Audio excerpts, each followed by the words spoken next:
उष्मा, लेकिन इसके बारे में उष्मा के बारे में पढ़ेंगे, अभी उष्मा तक पहुंचे नहीं है। कॉन्सेप्ट सिर्फ आप लोग समझिएगा। पहले हम लोग कहना क्या चाहते हैं, हम ये कह रहे हैं कि दुनिया में जो ही वस्तु है किससे मिलकर बनाता है, कण से। और हर एक कण में क्या होता है, ऊर्जा होता है। और ये भी एक वस्तु हमारा ए है, दूसरा वस्तु हमारा क्या है, बी है। इसमें अलग ऊर्जा होगा, इसमें अलग ऊर्जा, अलग, इसमें ऊर्जा की मात्रा अलग होगा, इसमें ऊर्जा की मात्रा अलग होगा। जब दोनों को हम एक दूसरे के नजदीक लाते हैं तो एक वस्तु से ऊर्जा निकलकर दूसरे वस्तु में चला जाता है। मान लीजिए जब हम लोग ये वस्तु हमारा था, इसमें ऊर्जा ज्यादा था और बी वस्तु में ऊर्जा कम था। बी वस्तु में ऊर्जा कम था, ए वस्तु में ऊर्जा ज्यादा था। तो ऊर्जा का ट्रांसफर कहाँ से कहाँ हुआ, ए से बी की तरफ। कब तक हुआ, हाँ, जब तक दोनों इक्वल नहीं होते। Very good. अगर मान लीजिए इसके पास 50 जूल ऊर्जा है और इसके पास 30 जूल ऊर्जा है, ठीक है। अगर दोनों को हम पास में लाएंगे तो 50 जूल ऊर्जा किसमें ट्रांसफर हो जाएगा, कितना ऊर्जा होगा, 50 जूल कितना होता है 80, उसको आधा कर दिए कितना 40। ये तब तक जल जाएगा जब तक दोनों बराबर नहीं होता है। यहाँ पे हो जाएगा 40, यहाँ पे हो जाएगा 40। ये 40 दोनों बराबर हो जाएगा तो उसके बाद ऊर्जा का फ्लो क्या हो जाएगा, बंद हो जाएगा। ऊर्जा का ट्रांसफर क्या होगा, बंद होगा। और ये जो ट्रांसफर हो रहा है किस कारण से हो रहा है, ऊर्जा में अंतर के कारण, ऊर्जा में अंतर के कारण। अब ऊर्जा में जो अंतर होता है इसको जो हम लोग नापते हैं इसको बोलते हैं ताप। क्या बोलते हैं, ताप। अब समझिए उष्मा क्या है, ऊर्जा का एक रूप है। यहाँ जो ट्रांसफर हो रहा है, हम लोग के अंदर भी उष्मा है, हम लोग के अंदर भी क्या है, हर चीज के अंदर उष्मा होगा। जितना उसके पास एनर्जी होगा उतना उसके पास उष्मा होगा। अगर उसके पास एनर्जी अधिक होगा तो उसके पास उष्मा अधिक होगा, उसके पास एनर्जी कम होगा तो उसके पास उष्मा कम होगा। अब देखिए इसके पास भी उष्मा है, इसके पास भी क्या है, उष्मा है। इसके पास कितना है, ज्यादा, इसके पास कम है। अब किस वस्तु के पास कितना उष्मा है, इस वस्तु के पास कितना उष्मा है, ये जो मापते हैं ये मापते हैं ताप में। इसमें ताप में। इस बात को समझिए कि मान लीजिए कोई भी आदमी अमीर हो सकता है, कोई भी आदमी गरीब हो सकता है ना। मान लीजिए हम अमीर है, आप लोग गरीब हो, ठीक है। अमीर और गरीब जो हम लोग नापते हैं कैसे नापते हैं, रुपया से नाप सकते हैं, जमीन जायदाद से नाप सकते हैं ना, सोना चांदी से नाप सकते हैं ना। तो आपके पास आप कितना अमीर हो कितना गरीब हो, ये हम जिस चीज से नापते हैं तो नापने वाला चीज अलग है जी सर, नापने वाला चीज अलग है। और हम कितना अमीर है या कितना गरीब है ये बात क्या है, अलग है। तो वही बात यहाँ पे आता है, एक वस्तु में कितना एनर्जी है, एक वस्तु में कितना एनर्जी है, ये कहलाते है उसकी उष्मा, ये कहलाती है उसकी उष्मा। और एक वस्तु के पास कितना एनर्जी है ये हम मापते हैं कौन सी में, तापमान में। किसमें, ताप के मान को तापमान कहते हैं, ताप के मान को तापमान कहते हैं। अगर हम कह रहे हैं कि किसी वस्तु का तापमान 37 डिग्री सेल्सियस और किसी वस्तु का तापमान 30 डिग्री सेल्सियस, बताइए किसका तापमान ज्यादा है, 37। इसका मतलब ऊर्जा किसके पास ज्यादा होगा, किसके पास कम होगा। ऊर्जा कहाँ से कहाँ जाएगा, कब तक जाएगा, जब तक दोनों बराबर नहीं हो जाता। बस यही कंसेप्ट आपको समझाना चाह रहे थे कि उष्मा ऊर्जा का एक रूप है, उष्मा ऊर्जा का एक रूप है। हम लोग के अंदर कितना उष्मा है, किसी वस्तु के अंदर कितना उष्मा है, ये डिपेंड करता है कि उसके अंदर कितना एनर्जी है, उसके अंदर कितना एनर्जी है। उष्मा ऊर्जा का एक रूप है जो वस्तु के तापमान के अंतर के कारण, देखिए इसका तापमान कितना था, इसका कितना था 30। अगर दोनों को बराबर कर दीजिए, मान लीजिए इसका करते हैं 40, इसका भी कर देंगे 40, क्या एक वस्तु दूसरी वस्तु में जाएगा, नहीं जाएगा। जब दोनों बराबर होगा तो नहीं जाएगा। तो बात समझिएगा जो हम बोल रहे हैं, उष्मा ऊर्जा का एक रूप है, उष्मा ऊर्जा का एक रूप है जो एक वस्तु से दूसरे वस्तु में तापमान में अंतर होने के कारण जाती है। बात समझे क्या, उष्मा ऊर्जा का एक रूप है जो एक वस्तु से दूसरे वस्तु में तापमान में अंतर होने के कारण जाती है। क्लियर हो गया, ठीक। नेक्स्ट पॉइंट समझिएगा, किसी वस्तु के अंदर कितना ऊर्जा है इसको हम लोग नापते हैं जैसे, ठीक है। नेक्स्ट अगला पॉइंट समझिए, उष्मा जो होता है किसी वस्तु से ट्रांसफर जो होता है उस 3 तरह से होता है। कितना तरह से, 3 तरह से, ठीक है। पहला होता है संवहन, पहला होता है चालन, दूसरा होता है संवहन, तीसरा होता है आपका विकिरण। क्या होता है? विकिरण। पहला क्या है? चालन। दूसरा संवहन, तीसरा विकिरण। ठीक है, अब समझिए। अब ये वस्तु है मान लीजिए, ठीक है, इसको अगर हम यहाँ गर्म करते हैं, एक छोर पे गर्म करते हैं, ठीक है, तो उसका दूसरा छोर गर्म होता है कि नहीं होता? होता है। एक छोर को गर्म किए, दूसरा छोर भी क्या हुआ? गर्म हो गया। ये पहला कंडीशन हुआ। बाद में तीनों को डिटेल्स करेंगे, समझ जाओ, अंतर समझ जाओ। दूसरा समझिए, एक वस्तु है, उसके अंदर पानी भरा हुआ है। क्या भरा हुआ है? पानी भरा हुआ है। अब उसको हम लोग यहाँ से क्या कर रहे हैं? गर्म कर रहे हैं। क्या कर रहे हैं? नीचे से तो क्या ऊपर का भाग गर्म होगा? हो जाएगा। ऊपर का भाग गर्म होगा ना? हो जाएगा। हम लोग तो आँच नीचे लगाते हैं ना, लेकिन गर्म कहाँ का भाग होता है? ऊपर का भाग। पहला कंडीशन समझिएगा, इधर गर्म करते हैं तो प्रभाव इधर पड़ता है, यहाँ गर्म करते हैं तो प्रभाव यहाँ पड़ता है ना। तीसरा समझिए, पहले ठंडी में आग जलाए हैं जी सर। जब ठंडी में मान लीजिए आग जलाते हैं, मान लीजिए यहाँ पे हम लोग क्या जला दिए? आग जला दिए, और यहाँ पे आप खड़े हैं, तो क्या आपको यहाँ गर्मी का अनुभव होगा? हो जाएगा। होगा ना जी सर। देखिए तीनों कंडीशन में क्या हुआ है? पहला कंडीशन में यहाँ से यहाँ गया, तो इसके बीच ये जो पदार्थ है क्या है? ठोस है। क्या है? ठोस है। दूसरा कंडीशन क्या है? पानी है, द्रव है। तीसरा कंडीशन क्या है? गैस है।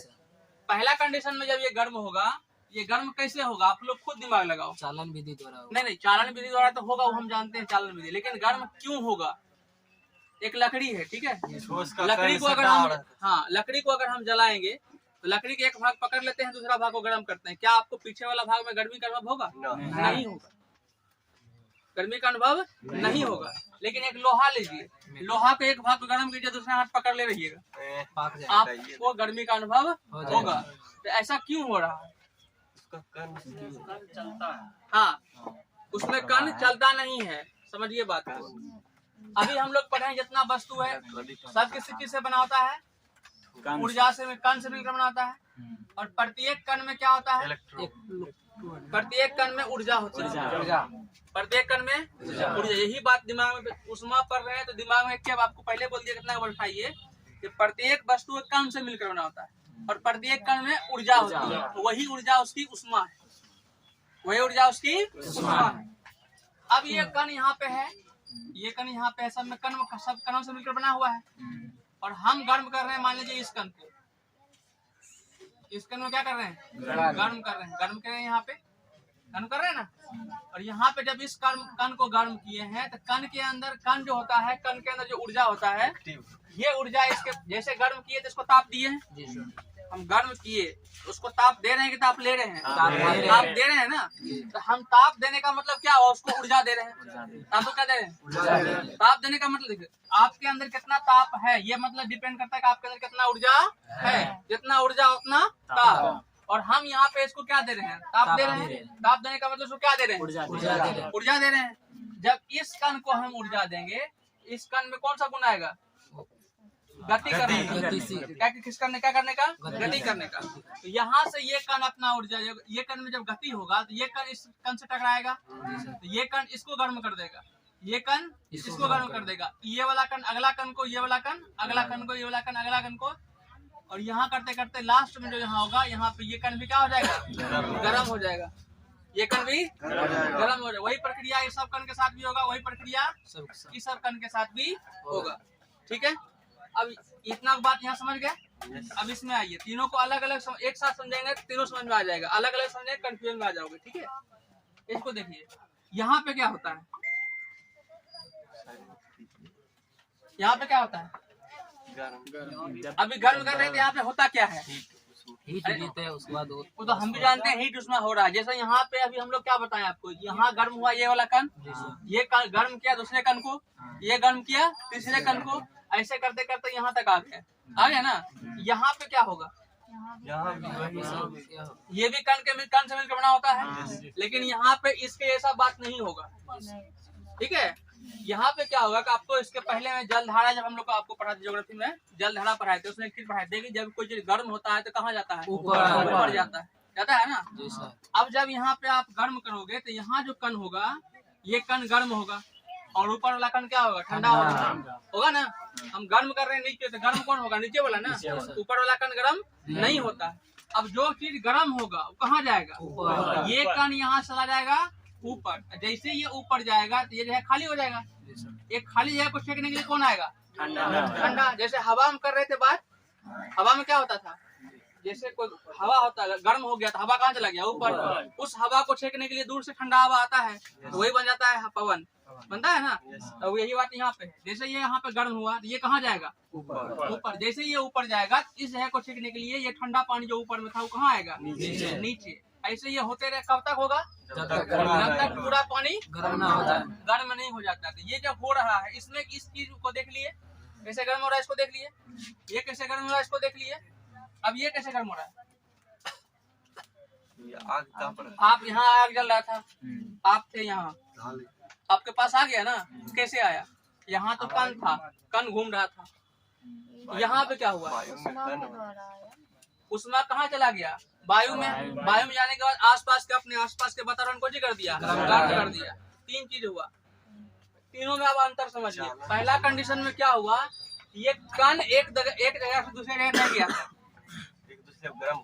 लोहा का कण, लोहा को अगर हम गर्म कर रहे हैं तो लोहा का कण एक जगह से दूसरे जगह नहीं जा रहा था, सिर्फ ये अपने बगल वाला कण को गर्म कर रहा था, ऊर्जा दे रहा था। लेकिन यहाँ पे क्या हुआ था कि एक वस्तु अपना जगह ये छोड़ के दूसरा जगह जा रहा था। ये कण यहाँ से चला गया दूसरा जगह, और उसका जगह ले लिया कोई तीसरा चीज, ले लिया ना। इस चीज में पूरा कण क्या हो रहा है? चेंज हो रहा है। और इस जगह पर क्या हो रहा है? कण चेंज नहीं हो रहा है, सिर्फ गर्म हो रहा है, एनर्जी अपना ट्रांसफर कर रहा है। और यहाँ इस जगह पर क्या हो रहा है? पूरा का पूरा कण क्या हो रहा है? चेंज हो रहा है। और यहाँ पे गर्म किए ठोस को, गर्म किसको किए? ठोस को। वो आसपास के हवा को गर्म किया, आसपास का हवा जो गर्म हो गया, तो ये आसपास के हवा के कारण जब कोई चीज गर्म होता है तो उसको बोलते हैं हम लोग विकिरण। क्या बोलते हैं? विकिरण। और ये कण के गर्म होने के बाद अगर गर्म होता है तो उसको कहते हैं संवहन। उसके बाद अगर कोई कण ऊर्जा, एक ऊर्जा दूसरे को कण को दिया, दूसरा ऊर्जा तीसरे कण को दिया, बिना कण में परिवर्तन, कण का चालन के बिना कण के एक स्थान से दूसरे स्थान तक गए बिना, अगर वस्तु सिर्फ ऊर्जा के ट्रांसफर होने से गर्म हो जाता है तो उसको कहते हैं चालन। क्या कहते हैं? चालन। ठीक है। और यहाँ जो विकिरण होता है, जैसे हम लोग को सूर्य से प्रकाश जो मिलता है ना, किससे मिलता है? बीच में क्या है आपको? हवा है ना। किसके कारण मिलता है? विकिरण के कारण। और विकिरण से कोई चीज गर्म होता है तो वो निर्वात में भी जा सकता है। अगर कोई चीज निर्वात में गर्म हो रहा है तो उसका कारण क्या है? विकिरण। क्या कारण है? विकिरण। निर्वात में चांद पे अगर तुम एक जगह पर आग लगाए हो, बगल का जगह भी अगर तुमको गर्म हो गया है तो समझ लो क्या वहाँ पे क्या, किस कारण से गर्म होगा? विकिरण कारण। पहले नंबर तो चांद पे तुम आग जला ही नहीं पाओगे क्योंकि यहाँ पे ऑक्सीजन है ही नहीं। लेकिन आसपास का चीज गर्म है चांद पर और उससे आप भी गर्म महसूस कर रहे हो, उसका कारण क्या है? विकिरण। सूर्य का प्रकाश चांद पे जाता है कि नहीं जाता? जाता है। अगर सूर्य का प्रकाश चांद पे नहीं जाता तो आप चांद को देख ही नहीं पाते। चांद को अगर हम देख रहे हैं तो उसका कारण क्या है? सूर्य का प्रकाश। सूर्य का प्रकाश वहाँ जा रहा है निर्वात में, तो सूर्य का प्रकाश जब निर्वात में गया उसके पास तो क्या चांद गर्म होगा कि नहीं होगा? प्रकाश गया तो गर्म होगा ही होगा। तो वहाँ जो गर्म हो रहा है किस विधि से हो रहा है? विकिरण विधि से। किस विधि से? विकिरण। तो विकिरण विधि कहाँ कहाँ जाता है? निर्वात में और गैस में। निर्वात में और गैस में। ठीक है। अब आइए हर चालन विधि किसमें होगा? लोहा में ठोस द्रव गैस बताइए ना। तांबा में नहीं होगा, अल्युमिनियम में नहीं होगा, तो लोहा आप अलग हटा दिए। तो चालन किसमें होता है? ठोस में। और संवहन द्रव और गैस दोनों में होता है। द्रव और गैस दोनों में होता है। सर ठोस में हो तो फिर लकड़ी में नहीं होगा? किसमें? लकड़ी में। अभी हम बताते हैं, अभी वहाँ तक गए कहाँ? अभी यहाँ तक समझ में आ गया ना? अब समझिए, हर वस्तु का बनावट अलग अलग होता है। हर वस्तु का बनावट अलग अलग होता है। हर ठोस का बनावट अलग अलग होता है। हर ठोस का बनावट अलग अलग होता है। इसके बाद का टॉपिक अभी पढ़ाते हैं, उसको पढ़ाने के बाद ये आपका क्वेश्चन अपने आप क्लियर हो जाएगा। पहले ये बताइए, क्लियर हुआ? यस। अगर कोई ठोस गर्म हो रहा है तो उसका कारण क्या है? चालन। अगर कोई द्रव गर्म हो रहा है तो कारण क्या है? और सूर्य के प्रकाश से आता है तो कौन सा कारण क्या है? विकिरण। अगर हम कोई सूर्य का प्रकाश हमारे पास किसके द्वारा आता है? विकिरण के द्वारा। लेजर लाइट कभी देखे हैं? Yes sir. लेजर लाइट जलाने के बाद आप तक पहुंच जाता है, उसका कारण क्या है? विकिरण। कहीं पे आग लगता है, उसका गर्मी हम लोग का अनुभव होता है, उसका कारण क्या है? विकिरण। यहाँ तो हमको करना है ना। नेक्स्ट टॉपिक पढ़ते हैं हम लोग विशिष्ट ऊष्मा। क्या पढ़ते हैं? विशिष्ट ऊष्मा।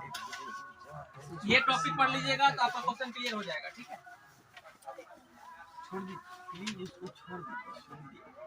ये बढ़िया से पढ़िएगा ये। ठीक है, विशिष्ट ऊष्मा। विशिष्ट ऊष्मा क्या होता है? किसी भी वस्तु के 1 ग्राम, कितना ग्राम? 1 ग्राम को 1 डिग्री सेल्सियस, 1 डिग्री सेल्सियस बढ़ाने के लिए या घटाने के लिए, बढ़ाने के लिए या घटाने के लिए। ऐसे आपको बुक पढ़िएगा तो बुक में लिखा है बढ़ाने के लिए। ठीक है, लेकिन इतना समझ लीजिए कि 1 डिग्री सेल्सियस बढ़ाएंगे वो भी कहलाएगा विशिष्ट ऊष्मा, 1 डिग्री सेल्सियस घटाएंगे वो भी कहलाएगा विशिष्ट ऊष्मा।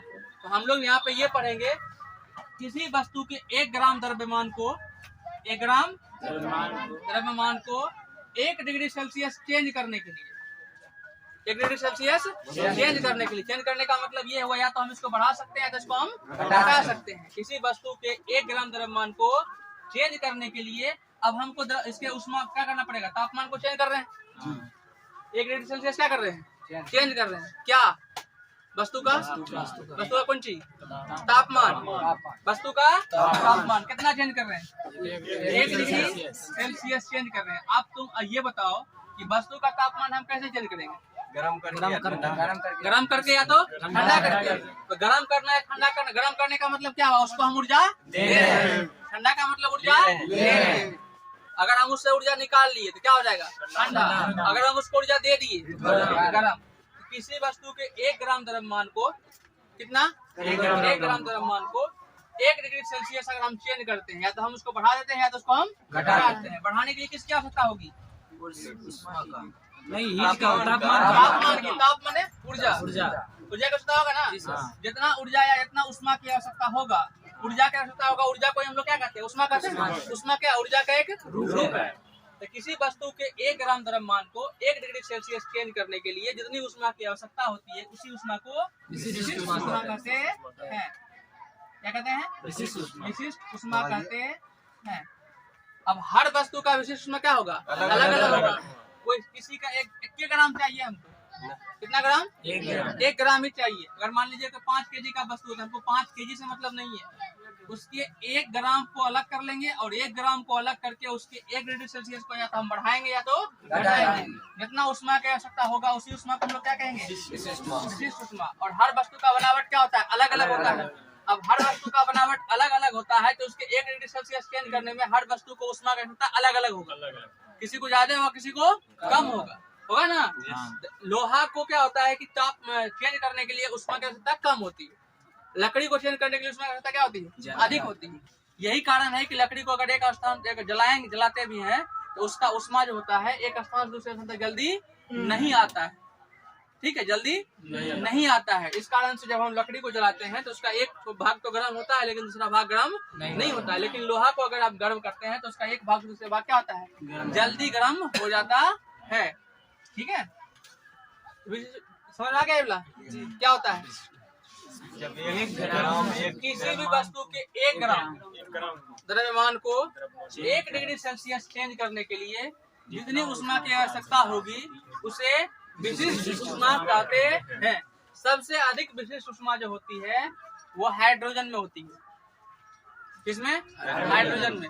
लेकिन आप पूरे एग्जाम दे दीजिए, कभी एग्जाम या कोई सेट मारिएगा, आपको ऑप्शन में हाइड्रोजन नहीं मिलेगा। आपको ऑप्शन में लोहा भी नहीं मिलेगा। आपको ऑप्शन में जल मिलेगा। कुछ मिलेगा? जल। जल की विशिष्ट ऊष्मा लोहा से भी अधिक होती है। लोहा से भी अधिक होती है। अगर आपको क्वेश्चन आएगा निम्नलिखित में से किसकी विशिष्ट ऊष्मा सबसे अधिक है तो आप आंसर जल ही मारिएगा, तो आपको ऑप्शन में हाइड्रोजन मिलेगा नहीं। अगर हाइड्रोजन दिया है और जल दिया है तब आंसर क्या होगा? अगर हाइड्रोजन नहीं दिया तो क्या होगा? जल। क्या होगा? जल। और मैक्सिमम आपको जल ही मिलेगा। ठीक है। क्लियर हुआ ये? इसके बाद समझिए, एक होता है विशिष्ट धारिता। विशिष्ट धारिता, इसको समझिए। विशिष्ट ऊष्मा क्या होता है? किसी वस्तु की कितना वस्तु है उससे हमको मतलब नहीं है, उसके 1 ग्राम को 1 डिग्री सेल्सियस करने के लिए इतनी ऊष्मा आवश्यकता होती है, उसे कौन कहते हैं? विशिष्ट ऊष्मा। नेक्स्ट टॉपिक हम लोग का आता है विशिष्ट धारिता। विशिष्ट धारिता क्या होता है कि कोई वस्तु है, उस पूरे वस्तु के तापमान को अगर हम 1 डिग्री सेल्सियस चेंज करेंगे, क्या करेंगे? पूरे वस्तु के तापमान को, ठीक है, कितना चेंज करना है? 1 डिग्री सेल्सियस। अगर कोई वस्तु 5 केजी का है तो 5 केजी के वस्तु को हमको चेंज करना है। इसके पहले विशिष्ट ऊष्मा में क्या होता था? 1 ग्राम। हम कितनों केजी का वस्तु, उससे हमको मतलब नहीं था, हमको मतलब किससे था? 1 ग्राम से, ठीक है। लेकिन यहाँ पे अब क्या होगा, जितना वस्तु है टोटल के वस्तु के तापमान में कितना चेंज करना हमको? 1 डिग्री सेल्सियस। उसमें जितना ऊष्मा की आवश्यकता होगा उसे कौन सी कहेंगे? हाँ, विशिष्ट ऊष्मा धारिता। बात समझे? अगर हम लोग का शरीर का तापमान कितना डिग्री सेल्सियस होता है? 37 डिग्री सेल्सियस। और हम लोग के तापमान में अगर 38 डिग्री सेल्सियस हो गया है, 1 डिग्री सेल्सियस तापमान बढ़ा है ना, 1 डिग्री सेल्सियस तापमान बढ़ने के लिए जितना ऊष्मा की आवश्यकता हुआ है ना, उसी ऊष्मा को हम लोग क्या कहेंगे?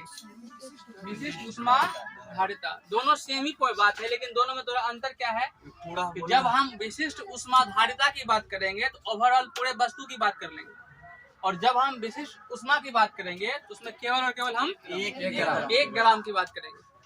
क्लियर हुआ ये वाला? और सबसे अधिक विशिष्ट ऊष्मा किसमें होती है? हाइड्रोजन। और हाइड्रोजन आपको ऑप्शन में मिलेगा नहीं, किसमें मिलेगा? जल में। और दूसरा बात, अगर जल को गर्म करते हैं, तो गर्म जल, और उसके बाद और अधिक गर्म करेंगे तो क्या बनेगा? वाष्प बनेगा ना। हाँ, वाष्प की बात करें और हम गर्म जल की बात करें, दोनों में अगर बोले सबसे अधिक ऊष्मा किसमें होती है? जल। गलत जवाब। जैसे आप कुकर देखें, कुकर देखें, कुकर को खोलिए, उसके बाद उससे जो वाष्प निकलता है ना, उस पर हाथ रख दीजिए, रख दिए, और उसके बाद फिर गर्म पानी है, उसमें एक दूसरा हाथ उसमें डाल दीजिए। ज्यादा जलन आपको किसमें होगा? भाप वाला। भाप में विशिष्ट ऊष्मा का मान क्या होता है? ज्यादा होता है। जल के, जो जल आपका था गर्म जल के अपेक्षा, यही कारण है कि अगर भाप से जलिएगा तो आपको जलन महसूस ज्यादा होगा, क्योंकि उसमें विशिष्ट ऊष्मा क्या होती है? अधिक होती है, ठीक है। गुप्त ऊष्मा इसके बाद भी पढ़ाएंगे। नेक्स्ट टॉपिक हम लोग का क्या है? गुप्त ऊष्मा। गुप्त ऊष्मा क्या होता है? बोलिएगा कोई, समझिएगा। बर्फ का तापमान कितना डिग्री होता है? 0 डिग्री सेल्सियस, ठीक है। अब इसको हम गर्म कर रहे हैं, इसका मतलब क्या हुआ? गर्म करना। जब इसको हम गर्म कर रहे हैं तो ये क्या बनेगा? जल। वाष्प बनेगा। पानी। पहले बनेगा पानी, उसके बाद बनेगा वाष्प, उसके बाद क्या बनेगा? वाष्प। लेकिन पहले क्या बनेगा? ये पानी, ठीक है। अभी आपके पास क्या है? बर्फ बन गया है, पानी। उसको क्या किए हैं आप? गर्म किया है ना। अब गर्म करने के बाद पानी का तापमान कितना होगा? 100 डिग्री। 100 डिग्री तब होगा जब ये वाष्प बन जाए। 4 डिग्री सेल्सियस में पानी घनत्व सबसे अधिक होता है। हम ये बोल रहे हैं अभी आपके पास क्या है? बर्फ से क्या बना? पानी। जब ये पूरा बर्फ पानी बन जाएगा ना, पूरा बर्फ क्या बन गया? पानी। जब तक पानी नहीं बनेगा ना, तब तक इसका तापमान 0 डिग्री सेल्सियस ही रहेगा। जैसे पूरा पानी बनेगा उसके बाद इसका तापमान फिर बढ़ना क्या होगा? चालू होगा। और कहाँ तक बढ़ के जाएगा? जब 100 पे चला जाएगा तब ये क्या बन जाएगा? वाष्प बन जाएगा। समझे? अभी ये बर्फ किस अवस्था में था? ये किस अवस्था में था? उसको छोड़िए, मारिए यहाँ तक। होश से क्या बना? क्या चेंज हुआ?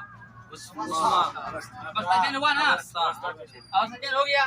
आप इसको ताप दिए थे, लेकिन ताप में अंतर आया, अंतर आया कहाँ आया? नहीं आया। ताप तो उसको दिए थे, जी सर। लेकिन ताप में अंतर आया है, लेकिन क्या बदल गया है? अवस्था। जब किसी वस्तु को ताप देते हैं और उसके वस्तु के ताप में कोई अंतर नहीं आके उसकी अवस्था में परिवर्तन हो जाता है, जितना उष्मा उसको दिए है ना, तो वही उष्मा हमारा गुप्त उष्मा होता है। आप समझे? कि जब कोई वैसे ठोस है, ये बर्फ था, बर्फ क्या बना? पानी। बर्फ का तापमान कितना होता है? 0 डिग्री। ये जब पानी बनेगा तो उसमें पानी का भी तापमान कितना होगा? 0 डिग्री सेल्सियस। तो ताप तो उसका सेम है ना? लेकिन उसका अवस्था में क्या हो गया है? चेंज हुआ है ना। ये अवस्था में जो चेंज हुआ है, किस कारण से हुआ है? उष्मा कारण। बिना अगर उष्मा नहीं देंगे तो ये बर्फ नहीं रहेगा। उसको उष्मा दिए है ना। यहाँ जो उष्मा कहलाएगा, कौन उष्मा कहलाएगा? गुप्त उष्मा। गुप्त उष्मा। क्या कहलाएगा? गुप्त उष्मा। समझ में आ गया? ये आपका गुप्त उष्मा। क्लियर हुआ? क्या अवस्था परिवर्तन करने में किस उष्मा की आवश्यकता होती है? गुप्त उष्मा का। गुप्त उष्मा का। ये जो ऑब्जेक्टिव पूछता है, किसी वस्तु की अवस्था परिवर्तन करने में किस उष्मा की आवश्यकता होती है? गुप्त उष्मा। ठीक है। 3 टॉपिक आपको इसमें मतलब समझने के लिए होता है, उसको समझिए आप। एक होता है गलन। क्या होता है? गलन। एक होता है क्वथन। एक होता है संघनन। एक होता है हिमीकरण।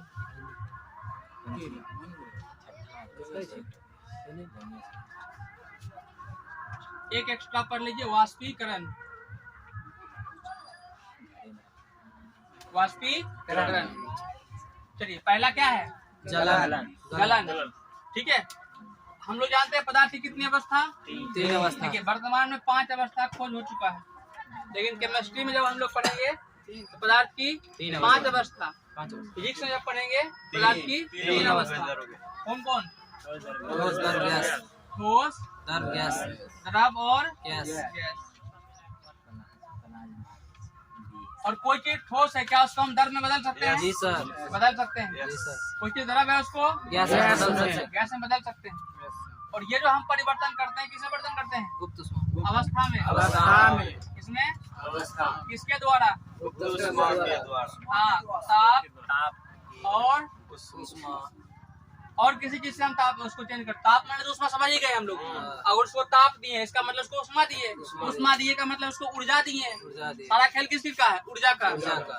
ऊर्जा तक हम लोग को मेन रूप से पहुंचना होता है। ताप दिए, अवस्था परिवर्तन हो गया ना। और एक कारण से भी हम उस किसी वस्तु का अवस्था परिवर्तन कर सकते हैं। क्या?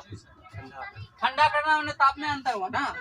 ठंडा किए, मैंने ताप निकाल लिए, उष्मा निकाल लिए, ऊर्जा निकाल ली। और कोई कारण होता है क्या? हीट तो हुई गया उष्मा। प्रकाश से।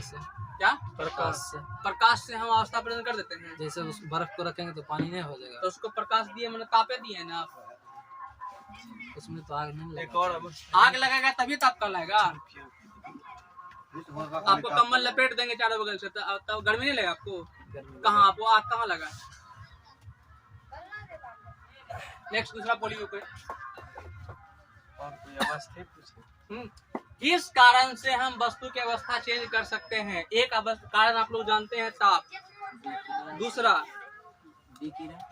दाब। दाब। दूसरा क्या होता है? दाब। अब देख बताते हैं कैसे होता है। कभी गैस सिलेंडर देखे हैं? जी सर। गैस सिलेंडर के अंदर जो रहता है, क्या रहता है? गर्भ अवस्था में गैस रहता दार अवस्था में रहता है, लेकिन रहता है वो क्या? गैस है। वो गैस, लेकिन किस अवस्था में? गर्भ अवस्था में। क्या उसका हम तापमान कम किए हैं? नहीं। तापमान कम नहीं करते हैं वहाँ। उसको ज्यादा दाब देते हैं, उसके अंदर ज्यादा दाब देते हैं। आप लोग पढ़े हैं ठोस द्रव गैस। कुछ चीज ठोस क्यों होता है? कण के बीच की दूरी कम रहेगा तो कुछ हो जाएगा, ठोस हो जाएगा। कण के बीच की दूरी अधिक होगा तो द्रव। उससे भी अधिक हो जाएगा तो गैस। गैस। अब ये गैस है और हम दाब लगा के इसको कौन कर दिए हैं? अवस्था सटा दिए। दाब, अत्यधिक दाब लगा के, उसमें दाब अत्यधिक होता है। अत्यधिक दाब लगा के इसे कण को हम क्या कर दिए? सटा दिए।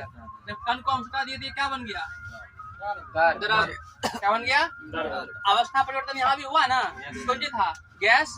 अब क्या बन गया? अवस्था परिवर्तन हुआ ना। यहाँ जो अवस्था परिवर्तन हुआ है, किस कारण से हुआ? दाब के कारण। दाब के कारण। तो अवस्था परिवर्तन दो कारण से होता है, ताप और दाब। लेकिन यहाँ हम लोग सिर्फ क्या पढ़ेंगे? ताप। ताप। ठीक है। अब ये क्या लिखे हैं? गलन। ये क्या होता है? कोई चीज ठोस है, कोई चीज क्या है? ठोस। और वो किसमें बदल गया? द्रव में बदल गया। ठोस से द्रव में बदलने की क्रिया को गलन करता है। गलन कहते हैं। क्वथन क्या होता है? द्रव से गैस में बदलने गैस में बदलने की क्रिया को क्वथन कहते हैं। गैस से पुनः द्रव में बदलने की क्रिया को संघनन करता है। संघनन कहते हैं। और द्रव से ठोस बनने की क्रिया को हिमीकरण कहते हैं। सब देखिए, पहले हम लोग ठोस से कहाँ चले? गैस। फिर गैस से कहाँ आ गए? ठोस। तो जैसे अवस्था चेंज होता है ना, तो उसका एक अलग अलग नाम होता है, अलग अलग नाम होता है। कहीं बर्फ खाए हैं? अब बर्फ हम लोग लिए, लेकिन आपके बगल में कोई आदमी आया, आप उससे बात करने लगे, तो आपका बर्फ क्या हो जाएगा? पिघल जाएगा। पिघल जाएगा, मैंने गल जाएगा, है ना? तो गल गया। और गला कौन चीज? बर्फ। बर्फ किस अवस्था में था? ठोस अवस्था। अब गल गया तो किस अवस्था में आ गया? द्रव अवस्था में आ गया। फिर द्रव से क्या होगा? गैस। फिर गैस से द्रव। द्रव से ठोस। इतना बात समझेंगे, वाष्पीकरण बाद में समझाएंगे आपको। अब ये जो गल रहा है, ये जो गल रहा है, क्यों गल रहा है? सोचिए। बाहर में ताप है। ताप के कारण। किसी के कारण? ताप के कारण। जिसको ताप दिए कुछ न कुछ एक ताप होगा, जिस ताप पर ये क्या हुआ? पिघल गया होगा। ठोस था, ठोस से क्या बन गया? द्रव। अपने आप तो बदलेगा नहीं, जब उसके ताप में अंतर आएगा तभी बदलेगा। तो ताप जो इसको, जिस ताप पर ये बदल गया ठोस से द्रव में, वो ताप कहलाता है गलनांक। क्या कहलाता है? गलनांक। गलनांक या द्रवनांक दोनों एक ही होता है। गलन या दर्पण दोनों एक होता है। दर्पण या गलन पूछेगा ना, तो दर्पण या गलन ताप नहीं है। दर्पण या गलन एक क्रिया है, एक वर्क है, जिसमें कोई ठोस किसमें बदल लेता है? द्रव में। और जिस ताप पे बदलता है, जिस ताप पे बदलता है, उस ताप को हम लोग क्या कहेंगे? गलनांक या द्रवनांक। अगर कहीं पे लिखा हुआ है द्रवनांक, इस वस्तु का द्रवनांक कितना है, इसका मतलब क्या हुआ? ताप की बात कर रहा है। अगर कह रहा है ये गलन यहाँ पे ठोस से द्रव में, तो गलन की क्रिया हो रही है, इसका मतलब क्या है? कोई ठोस था, किस में बदल रहा है? द्रव में बदल रहा है। बात समझे? नेक्स्ट आइए, क्वथन। क्वथन क्या होता है? जब कोई द्रव गैस में बदल जाता है, तो उस क्रिया को, ये भी तो किसी ताप पे होता होगा, जिस ताप पे होता है उस ताप को क्वथनांक कहते हैं। क्या कहते हैं? क्वथनांक। यहाँ से यह क्वथन से बनेगा क्वथनांक। क्या बनेगा? क्वथनांक। नेक्स्ट आइए, संघनन। गैस से क्या बन गया? द्रव। और ये हिमीकरण क्या हुआ? द्रव से ठोस। ये दोनों के लिए ताप एक ही होता है, इसको कहते हैं हिमांक। क्या कहते हैं? इस ताप को हिमांक, इस ताप को क्वथनांक, इस ताप को गलनांक। जैसे द्रवनांक, क्वथनांक, ये सब बात कर दिया तो समझ लीजिए ताप की बात कर रहे हैं। किसकी बात? लेकिन अगर सिर्फ कर दिया गलन की बात कर दिया तो उसे कहेंगे क्रिया। क्वथन की बात किया तो क्रिया, संघनन की बात किया तो क्रिया, हिमीकरण की बात किया तो क्रिया। मैंने ये हिमीकरण बोल दिया, जिसका मतलब द्रव क्या बन रहा है? ठोस बन रहा है। द्रव क्या बन रहा है? ठोस बन रहा है। अगर बोलेंगे बर्फ किस विधि से बनता है? हिमीकरण। किस विधि से? हिमीकरण विधि से। नेक्स्ट आइए, वाष्पीकरण। वाष्पीकरण क्या होता है? द्रव के ऊपरी सतह का, मान लीजिए द्रव है, ये क्या है? द्रव। द्रव के ऊपरी सतह का, कौन सा सतह? द्रव के ऊपरी सतह का द्रव से गैस में बदलने की क्रिया, किसमें? गैस में बदलने की क्रिया क्या कहलाता है? वाष्पीकरण। फिर से समझिए, द्रव के ऊपरी सतह से द्रव का वाष्प में बदलने की क्रिया क्या कहलाता है? वाष्पीकरण। इस बात का मतलब ये हुआ, क्वेश्चन यहाँ से ये बनता है कि वाष्पीकरण की क्रिया द्रव के किस भाग से होती है। ये आया हुआ क्वेश्चन है, सेट में आपको बनाइएगा तो हो सकता है क्वेश्चन मिले आपको। ठीक है, क्वेश्चन वाष्पीकरण से क्वेश्चन यहीं से बनता है। पहले क्वेश्चन ये बनता है कि वाष्पीकरण क्रिया किस में होती है? ठोस में, द्रव में, गैस में? द्रव में। दूसरा क्वेश्चन ये बनता है वाष्पीकरण की क्रिया द्रव के किस भाग से होती है? ऊपरी हिस्से से, निचले हिस्से से, मध्य हिस्से से, सभी हिस्से से? ऊपरी हिस्से से। वाष्पीकरण केवल ऊपरी हिस्से में होता है। दूसरा समझिए, होता है उबलना। क्या होता है? उबलना। उबलना और वाष्पीकरण दोनों अलग क्रिया है, दोनों अलग क्रिया है। पानी जब उबलता है तो उसका संपूर्ण भाग उबलता है, देखे होंगे। पानी जब उबलता है तो उसका संपूर्ण भाग उबलता है, लेकिन वाष्पीकरण जो होता है, वाष्पीकरण में संपूर्ण भाग नहीं होता है, सिर्फ ऊपर का भाग। इसीलिए उबलना एक अलग क्रिया है, वाष्पीकरण एक अलग क्रिया है। यहाँ तक में किसी को दिक्कत है? दिक्कत नहीं ना है? नेक्स्ट टॉपिक आते हैं। अब किस वैज्ञानिक ने ऊष्मा के बारे में क्या क्या चीज बोला है? 3 वैज्ञानिक है, ठीक है।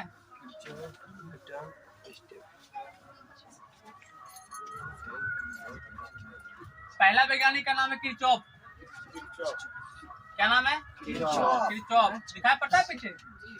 वीडियो में आ रहा है लिखा हुआ? आ रहा है। दूसरा वैज्ञानिक का नाम है न्यूटन।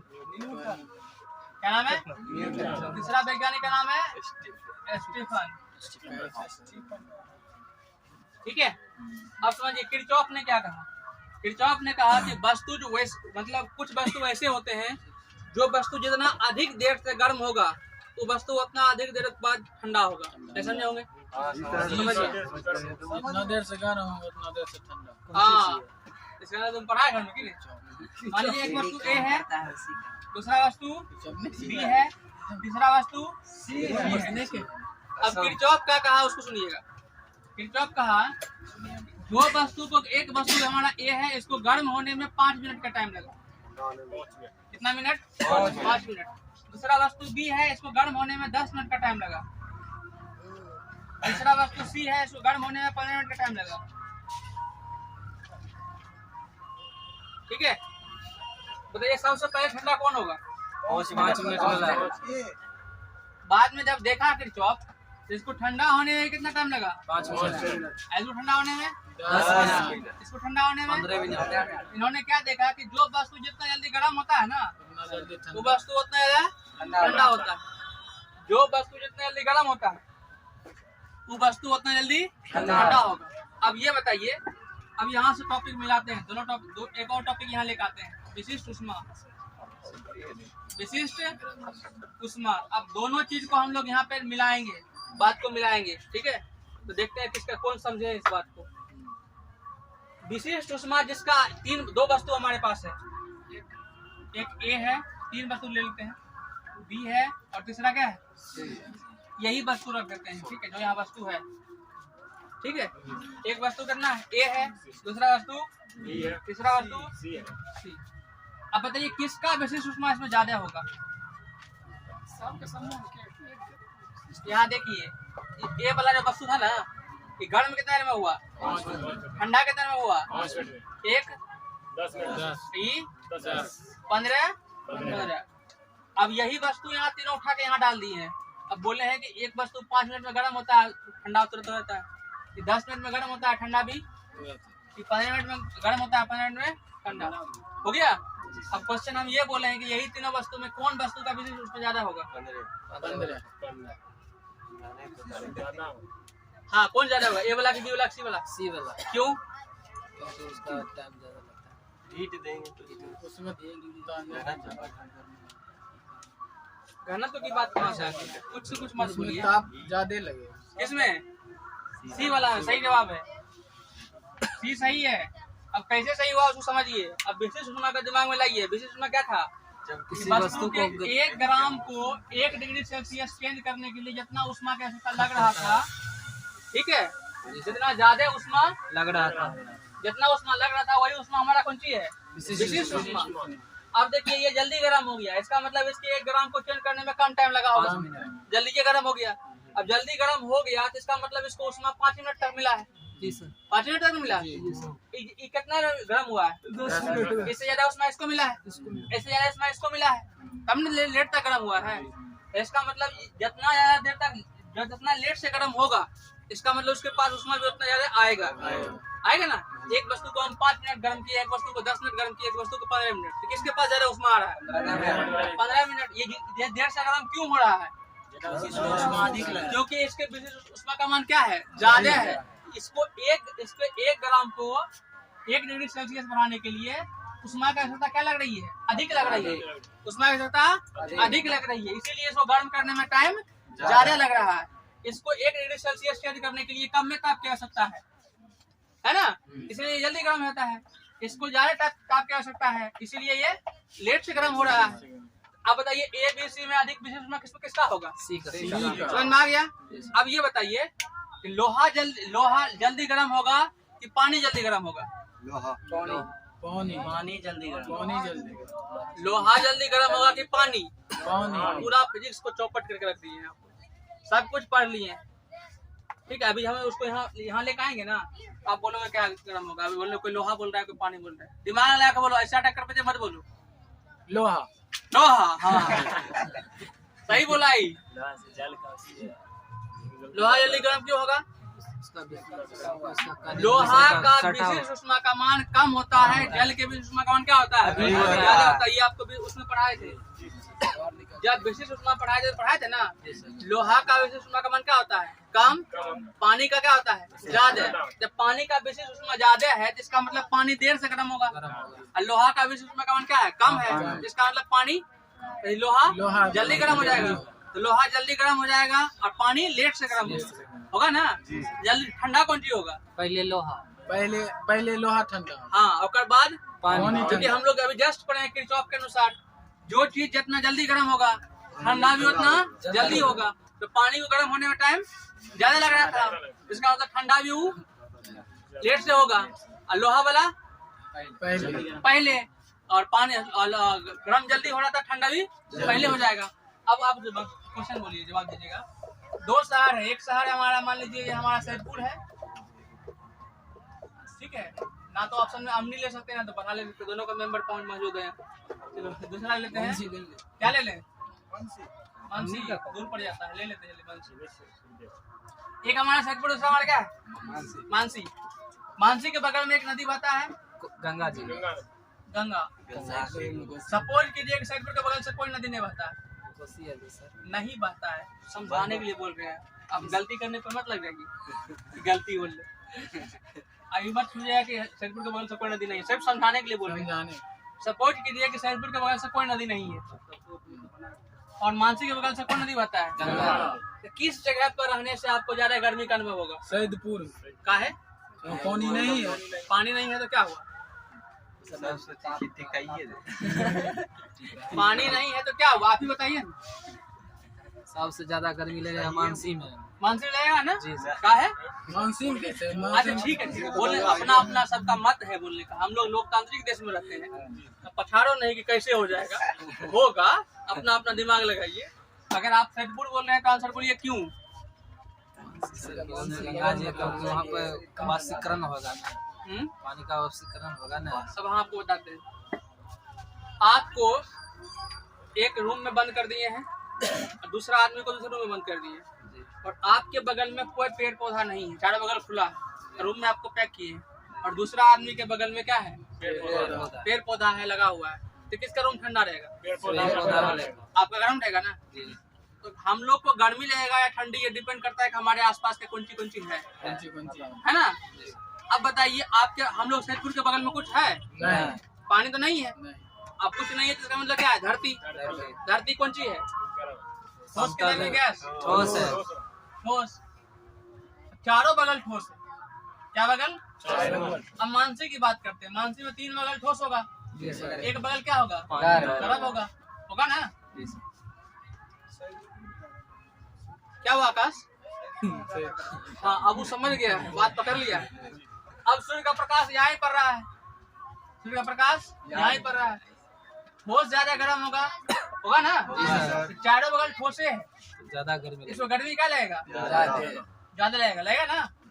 यहाँ देखिए 3 बगल ठोस है, एक बगल गर्म है, तो जल्दी गर्म होगा, तो ये कम गर्म होगा ना। मान लीजिए अगर चारों बगल ठोस है, तो एक बगल ठोस अगर 8 डिग्री गर्म हुआ तो चारों मिला कितना डिग्री हो जाएगा? 32 डिग्री। और यहाँ 3 बगल ठोस है, 8 कितना हुआ? 24 हुआ ना। और द्रव जो होगा ठोस से कम में होगा, तो द्रव भी गर्म होगा लेकिन ठोस से तो कम में ना होगा। तो मान लीजिए इसका हम करते हैं 6, कितना हुआ? 30। तो मानसी का तापमान कितना हुआ? 30 डिग्री। सैदपुर कितना हुआ? 32 डिग्री। गर्म किसको लगेगा? सैदपुर। किसमें लगेगा? हाँ, तो जब भी पढ़ रहे हैं हम लोग फिजिक्स से कुछ भी पढ़ते हैं तो लॉजिक के साथ आंसर बोलिए। ऐसे नाटक कर बोल देंगे सैदपुर मानसी, ये नहीं, लॉजिक के साथ। अगर सैदपुर आंसर होगा तो क्यों होगा, मानसी आंसर होगा तो क्यों होगा। अब आप लोग इंडिया में आते हैं, कहाँ आते हैं? इंडिया। एक चीज और समझिए, रात में ज्यादा गर्मी कहाँ होगा? ये दिन की बात कर रहे थे जब सूर्य का प्रकाश मिल रहा था, जो ज्यादा अब रात की बात कर रहे हैं। सैदपुर में ज्यादा ठंडा लगेगा। सैदपुर में ज्यादा ठंडा लगेगा, क्यों? क्योंकि जो ज्यादा गर्म जो हीट होता है हाँ, जो ज्यादा गर्म होगा ठंडा भी उतना पहले होगा। तो चारों बगल ठोस था, ठोस जल्द ठंडा हो जाएगा। अब यहाँ तीन बगल ठोस है, वो ठंडा हो जाएगा, लेकिन पानी को ठंडा होने में टाइम लगेगा, इसीलिए वहाँ का तापमान क्या होगा? ज्यादा। तो मानसिक क्या होगा तापमान सैदपुर की अपेक्षा ज्यादा होगा। ठीक है, अब दूसरी बात समझिए, अभी इंडिया लेवल की बात करते हैं, राज्य लेवल की बात करते हैं। बिहार का नाम सुने है ना? जी सर। ठीक है, गोवा का नाम सुने? सुने जी। ठीक है, ज्यादा गर्मी कहाँ होगा? बिहार बिहार। हाँ सही बात, ज्यादा गर्मी कहाँ होगा? बिहार में। वहाँ क्या है? समुद्र है, समुद्र के बगल में गोवा है। ठीक है, और यहाँ क्या होगा? गर्मी ज्यादा होगा। दिन की बात कर रहे हैं हम, किसकी बात कर रहे हैं? दिन की बात कर रहे हैं। अब दिन में क्या गर्मी ज्यादा कहाँ होगा? बिहार में। और यहाँ पे क्या गर्मी कम होगा? गर्मी कम होगा। अब बिहार में क्वेश्चन ये आता है कहाँ ताप अंतर ज्यादा देखा जाता है? ताप अंतर समझते हैं? दिन का ताप और रात का ताप दोनों के बीच में जो गैप होता है जिसको कहते हैं तापांतर। क्या कहते हैं? तापांतर। जिसमें हम लोग जल धारा आप लोग को प्रशांत महासागर से पढ़ाए थे, तो पढ़ाए थे सबसे अधिक तापांतर कौन महासागर का होता है? नहीं, अटलांटिक का। अटलांटिक छोटा होता है प्रशांत से, जी सर। पता है ना? अटलांटिक जब छोटा है तो प्रशांत में पानी ज्यादा है, तो उसका तापांतर क्या होगा? कम होगा। अटलांटिक में पानी प्रशांत की अपेक्षा आधा है, तो उसमें तापांतर क्या होता है? ज्यादा होता है ना? यस हाँ, तो भूल जाते हैं आप लोग। अब यहाँ बात करते हैं, गोवा का तापमान अगर दिन में 40 डिग्री है, उसके रात के तापमान में ज्यादा कोई फर्क पड़ने वाला नहीं है, क्योंकि समुद्र गर्म हो रहा है, हो नहीं रहा है ना, वो ठंडा हो रहा है। समुद्र जब गर्म होगा तब ना आसपास की चीज को गर्म करेगा। समुद्र इतना ज्यादा होता है कि समुद्र में हम लोग पढ़ाए थे महासागर में तापांतर की क्रिया बहुत कम होती है। कितना डिग्री तक का होगा? 32 उसका तापमान होता है ना 28। हम ये 5 से लेकर 33 तक तापमान होता है। महासागर का तापमान कितना होता है? 5 से लेकर 33 के बीच। हम क्वेश्चन ये कह रहे हैं कि महासागर में तापांतर कितना डिग्री तक होता है? तापांतर में कितना डिग्री सेल्सियस का चेंज आता है दिन रात मिला के? 8-9 1 डिग्री। समुद्र में कितना डिग्री? 1 डिग्री। महासागर में तापांतर कितना डिग्री होता है? 1 डिग्री। माने वहाँ समुद्र के समुद्र गर्म हुआ ठंडा हुआ उसका फर्क पड़ता है नहीं। समुद्र अगर मान लीजिए दिन में 28 है तो रात में 27 होगा, 1 डिग्री का फर्क पड़ता है। इसलिए उसके आसपास की चीज पर कोई फर्क पड़ता नहीं है उससे। बात समझे हमारा? अगर कोई चीज हमारे बगल में है, उसका तापमान 20 है और रात में उसका तापमान हो गया 10, तो उसके तापमान में अंतर कितना ज्यादा का हो रहा है? ज्यादा का हो रहा है, तो हमको हमारे तापमान में फर्क पड़ेगा कि नहीं पड़ेगा? पड़ेगा, क्योंकि एक बार था 20, अब कितना हो गया 10, लेकिन दिन में था 20 और रात में है 19। फर्क पड़ेगा? नहीं पड़ेगा, फर्क नहीं पड़ेगा। तो वही बात हम यहाँ कर रहे हैं गोवा में। गोवा में बगल में समुद्र है, गोवा हो गया, महाराष्ट्र हो गया, गुजरात हो गया, केरल हो गया, ये सब क्या है? समुद्र नदी के क्या है? बगल में है। अब वहाँ तापांतर नहीं हो पाता है, तापांतर नहीं हो पाता। तापांतर का मतलब दिन रात के तापमान में ज्यादा फर्क नहीं देखा जाता है। क्यों देखा जाता है? बगल में क्या है? समुद्र है, और समुद्र ज्यादा गर्म। समुद्र में जब तक तापमान में अंतर नहीं होगा तो स्थल में भी तापमान में अंतर नहीं होगा। यही कारण है कि गोवा में दिन में जितना गर्मी होगा रात में भी लगभग उतनी गर्मी होगा।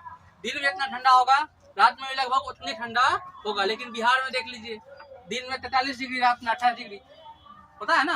अभी हम लोग का तापमान चल रहा है लगभग कितना? 43-28 डिग्री चल रहा है। कितना का अंदर आ गया? 15 का, है ना? लेकिन गोवा में जाइएगा इतना अंतर नहीं होगा। राजस्थान चल रही है, राजस्थान में बालू ही बालू है, खाली बालू है ना। बालू क्या होता है? जब बालू जल्दी गर्म होता है, ठंडा भी जल्दी होता है। यही कारण है कि घर में महिलाएं लोग पहले जमाना में देखिएगा भुंजा जो भूनती थी, बालू भूनती थी, देखे हैं? पहले जमाना में मम्मी लोग भुंजा जो भूनती थी, बालू भूनती थी। अब तो भुंजा का जमाना खत्म हो गया। भुंजा खाने का मैंने चल रही है भला मानसी, खरीद के खा लीजिए। अब भुनाता का है? अरे भुंजा भूनता जल्दी बहुत कम, है ना? बहुत कम। साफे को नहीं साफे नहीं, कोई आदमी मुंह दिखाता है, साफे नहीं। हम आपको टॉपिक पे, ये टॉपिक हम आपको ये समझाना चाह रहे हैं कि बालू जो होता है जल्दी गर्म होता है और जल्दी ठंडा हो जाता है। अब राजस्थान की बात करें, राजस्थान में रेगिस्तान है, रेगिस्तान का जो इलाका होगा वहाँ दिन में बहुत गर्म रहेगा, दिन में बहुत गर्म रहेगा, रात में बहुत ठंडो रहेगा। रात में बहुत ठंडा, दिन में आप कूलर लगा के रहिएगा और रात में आप रजाई में रहिएगा। कितना तापमान होता है कहाँ? राजस्थान। समझ में आ गया? तो बोलेगा निम्नलिखित में से किस राज्य का तापमान सबसे अधिक होता है? राजस्थान का। किस राज्य का तापमान सबसे कम होगा? गोवा का। गोवा। समझ में आ गया ना? ऑप्शन के हिसाब से देख लीजिएगा कि जो ऑप्शन आपको समुद्र के किनारे के नजदीक मिलेगा वो आंसर आप मार दीजिएगा। क्लियर हुआ? यहाँ तक किसी को दिक्कत है तो बोलिए। क्लियर हो गया ना? ये वाला हो गया? ठीक है, मिटावे?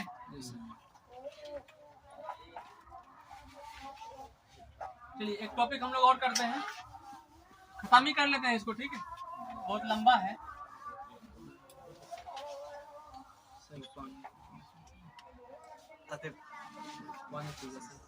तापमान जो मापते हैं हम लोग, तापमान जो मापते हैं कितने डिग्री में मापते हैं?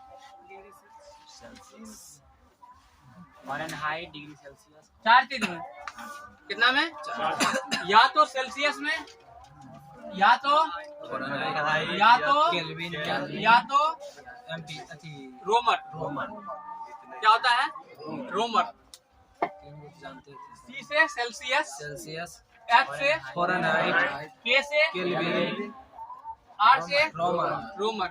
ठीक है, ये चारों वैज्ञानिक का नाम है, चारों वैज्ञानिक का नाम है। वैज्ञानिक के नाम पर इसका नाम पड़ गया है और ये विदेशी वैज्ञानिक है जिसका नाम इस तरह से होता है। हम लोग के इंडिया का वैज्ञानिक होता है जिसका नाम था यादव, पता ना? इसका नाम चौरसिया, इसका नाम झा। हम लोग इंडिया का कुछ था है नहीं, विदेशी था अपना हिसाब से नाम रखा है, तो जो नाम रखा है उसके हिसाब से ये रख दिया है। सेल्सियस वैज्ञानिक का नाम, फ़ारेनहाइट वैज्ञानिक का नाम, केल्विन वैज्ञानिक का नाम, आर रोमर जो है ये क्या नाम है? वैज्ञानिक का नाम है। ठीक है, अब नेक्स्ट आइए। सेल्सियस जो मापते हैं कहाँ से कहाँ तक मापते हैं? 0 से 100। 0 से 100। फ़ारेनहाइट जो मापते हैं कहाँ से मापते हैं? 32 से 212। केल्विन जो मापते हैं 0 से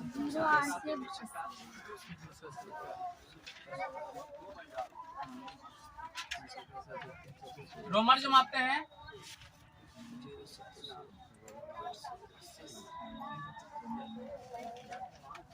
ठीक है। चलिए इसको हम लोग चेंज करने का जो फार्मूला होता है उसको देखते हैं। हम लोग तापमान को चेंज करेंगे, लिख लीजिए इसको।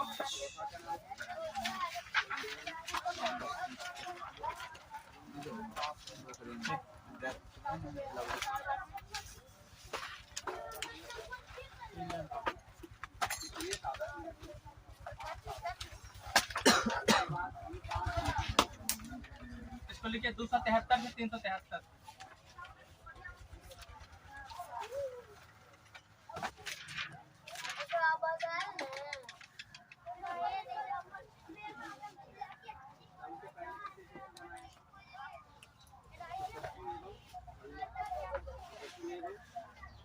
वीडियो बन रहा है क्या? बन रहा है तो छोड़ दीजिए, तो अपना नोट कर लीजिएगा, ठीक है? क्योंकि नोट कीजिएगा फिर टाइम लग जाएगा। समझिए कि कैसे लिखाया है। सबसे पहले हम लोग ये देखिएगा कि सी कहाँ से कहाँ तक, 0 से 100। सिर्फ इसको याद कीजिएगा, ये हम आपको अपने आप याद करवा देंगे अभी, ठीक है? सिर्फ इसको याद कीजिए। सी कहाँ से कहाँ तक? 0 से 200, आर 0 से 80। ठीक है, हम लोग ये लिखे कैसे उसको समझिएगा। देखिए सी और कम से कम देखें, कम से कम कितना? 0। सी में 0 घटाएंगे कितना आएगा? सी आएगा।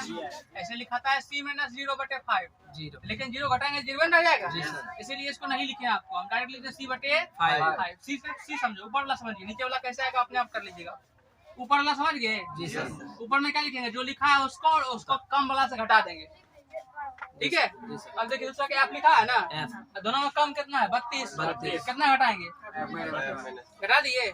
तीसरा आइए, के है ना, कितना घटा दिए? 273। इसमें कितना घटा दिए?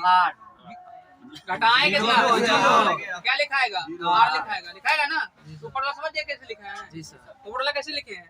ऊपर जो वाला है घटा उसमें दिए। ऊपर वाला घटा दिए ना? जी सर। अब नीचे वाला देखिए, नीचे वाला में सबसे ऊपर वाला कितना है? 100। 100 दूसरा क्या है? 212 दोनों का गैप, 100 जीरो से 100 में कितना क्या है? 100। 32 से 212 के बीच में 100 180। दोनों गैप 180 होगा। जी सर। 180 होगा ना? जी 32 212 घटाइएगा तो 180 है, गैप में अंतर। जी सर। इसको घटाइए 100, इसको घटाइए 80 इसमें कॉमन लीजिए, ठीक है? 0 0 सब कट जाएगा, जी सर। कॉमन लीजिए। 8 दो ये कॉमन आएगा ना? 2 दो कॉमन लीजिए, क्या कितना बचेगा? ये 5, ये कितना बचेगा? 9, ये वही लिखा हुआ है, देख लीजिए। 5 4 9 4 सही। ठीक है, जी सर। तो ये आपका बनता है। अब देखिए, आपको बोलेगा कि हम लोग के शरीर का तापमान कितना होता है? 37 डिग्री सेल्सियस। 37 डिग्री सेल्सियस को केल्विन में बदले। किसमें? केल्विन में बदले। ये क्वेश्चन है। अब देखिए, जितना डिग्री सेल्सियस जो चीज दिया हुआ रहेगा ना, उसी का मान होता है। सी का मान कितना है? 37 37। सी बराबर 37। पूछा किसका मान है? केल्विन में। केल्विन में। आपको लेना क्या है? सी और के, बस। इस फार्मूला से सी उठाइए और के उठाइए, ठीक है? तो सी उठाइए, C - 32 सी बटे 5 5 उठा लिए। जी सर। उसके बाद के वाला उठाइए, क्या -273 के माइनस 73 बटे 5 5 5 कट गया, कट गया। जी सर। सी का मान कितना है? 37 37 लिख दीजिए, बराबर के माइनस 73 माइनस में रहा है तो प्लस में के बराबर, दोनों को ऐड कर देंगे, कितना आएगा? 310 310। तो हम लोग का शरीर का तापमान अगर सेल्सियस में पूछेगा तो कितना बोलिएगा? 90 केल्विन में पूछेगा तो 310 क्या किए? देखिए, सेल्सियस और केल्विन जब भी पूछे ना, अगर सेल्सियस देखिए केल्विन पूछे तो जोड़ दीजिएगा कितना में? 273 में। अगर केल्विन देके सेल्सियस पूछेगा तो घटा दीजिएगा कितना में? 273 में। समझे? आपका आंसर आ जाएगा। चेंज करने में कोई दिक्कत होगा? चलिए चेंज करके बताइए तो हम लिख देते हैं आपको।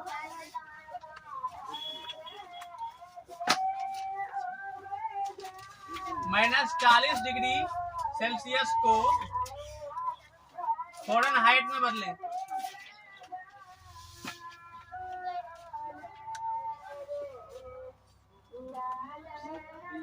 फ़ारेनहाइट बोले?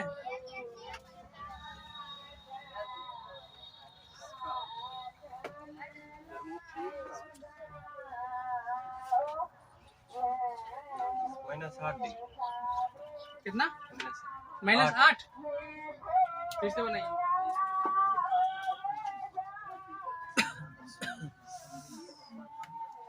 नो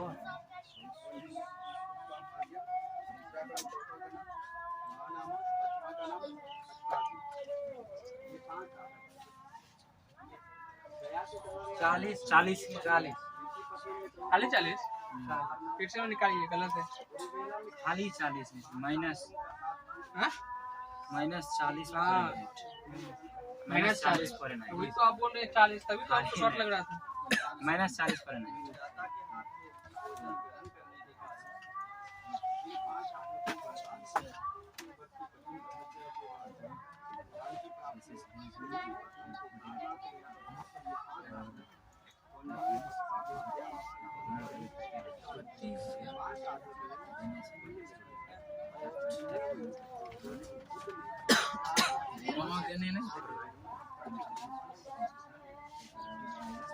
कितना निकला?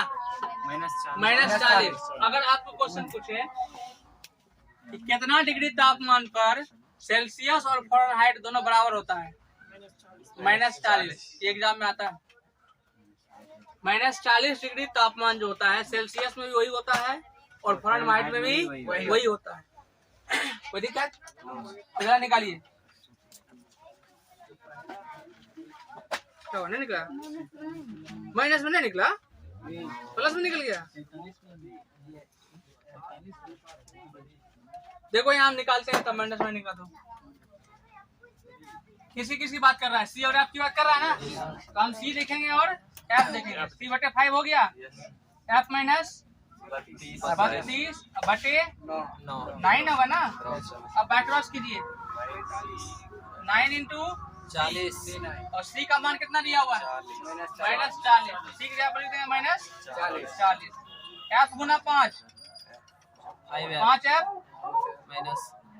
माइनस 32 गुना 5 32 गुना 5 160। नहीं तो अगर आपको इसको नहीं करना है तो इसके नीचे 5 लिखिए दीजिए और लिख दीजिए F माइनस 32 लिख दिए। 5 से काट दीजिए। जब कटने वाला आ जाए तो कोशिश कीजिए 5 को यहीं लिख देने का, गुना भाग आपका छोटा हो जाएगा। नहीं तो 5 को एक बार इससे गुना कीजिएगा, फिर 5 से इससे गुना कीजिएगा, फिर 5 से फिर काटे हुए कीजिएगा। इससे अच्छा है कटने वाला आ गया हो गुना में तो 5 को वहीं छोड़ दीजिएगा। ठीक है। अब देखिए 8 गुना 9 माइनस 72, ये माइनस में आया तो प्लस 32 बराबर F बराबर कितना निकल गया माइनस 40 निकल तो गया। ठीक है।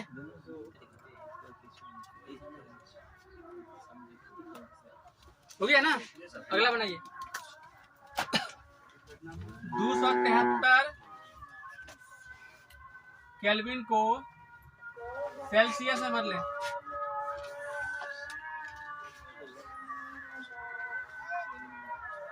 दो 273 केल्विन को सेल्सियस में बदले।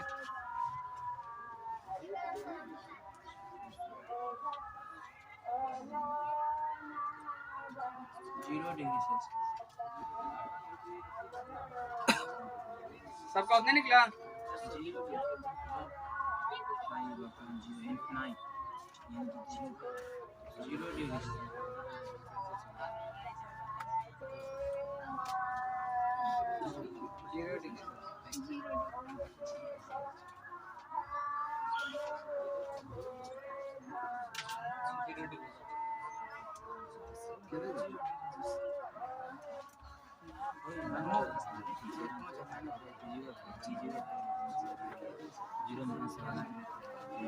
जीरो निकल गया ना। Yes sir.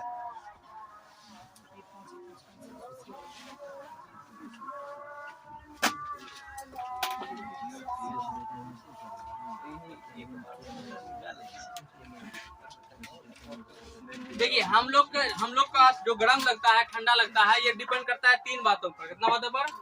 3 बातों पर। इसको समझिएगा। पहला ऑब्जेक्टिव के लिए काम आएगा। ठीक है। पहला है आर्द्रता। क्या है? आर्द्रता। दूसरा है तापमान। तीसरा है वायु की गति। वायु की गति। अब तीनों को समझिएगा। आर्द्रता क्या होता है? वायु की गति। हमारे आसपास में वायुमंडल में उपस्थित नमी की मात्रा को आर्द्रता कहते हैं। किसकी मात्रा? नमी की मात्रा। नमी की मात्रा अगर बढ़ जाएगा तो गर्मी बढ़ जाएगा, घट जाएगा तो गर्मी घट जाएगा। ठीक है। नेक्स्ट आइए तापमान। तापमान बढ़ जाएगा तो गर्मी बढ़ जाएगा, तापमान घट जाएगा तो गर्मी घट जाएगी। नेक्स्ट आइए वायु गति। वायु गति बढ़ जाएगा तो ठंडा लगेगा, गर्मी बढ़ जाएगा ना। वायु गति घट जाएगा तो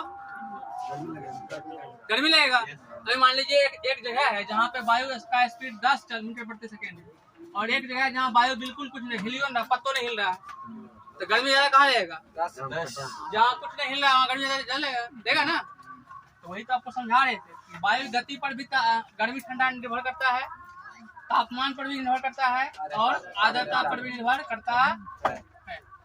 अगर वायुमंडल में आर्द्रता 60% के आसपास है, कितना प्रतिशत? 60। ये हमारे लिए सबसे इम्पोर्टेंट बना रहता है, वरना हमको इसमें गर्मी का अनुभव होगा ना इसमें हमको ठंडा का। हमारे लिए सबसे अच्छी ये आर्द्रता कितना होना चाहिए? 60 डिग्री। तापमान होना चाहिए हमारे कम से कम होना चाहिए 20 से 22।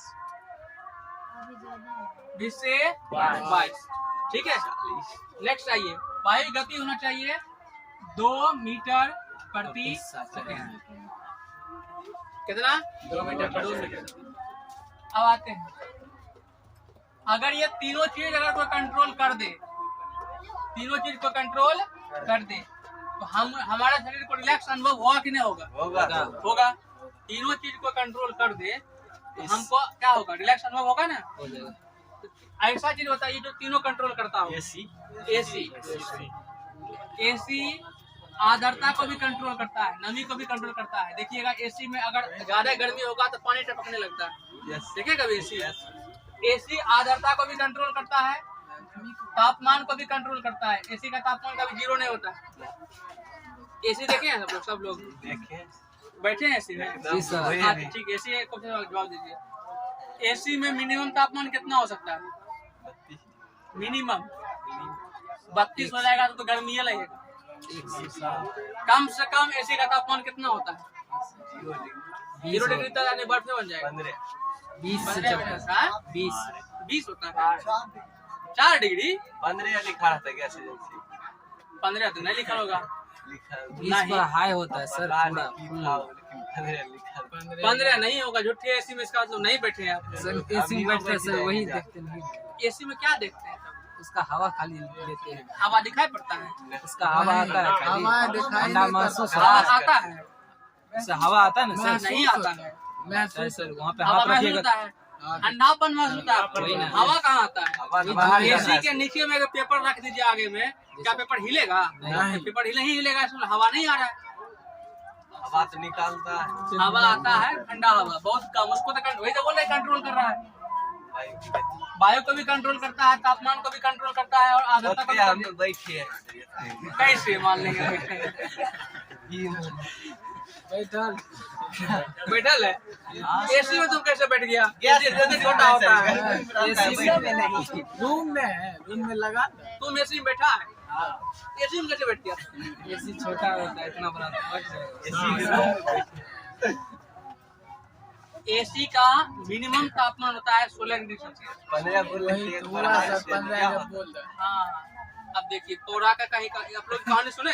No sir. एक आदमी को बोले, एक आदमी जा रहा था अपना बच्चा को लेके, ठीक है। वो बोला कि हमारे बेटा पढ़ने में बहुत तेज, कोई भी क्वेश्चन कहबो नहीं बताया, ये भी क्वेश्चन पूछोगे बता दो। ये कहानी आप लोग सुने होंगे, हम बताते हैं। उसको बोला अच्छा बताओ नूनू, 2 + 2 कितना होता है? चल के 5। कितना? 5। चल के देख लो, एक केन ज्यादा बोल लग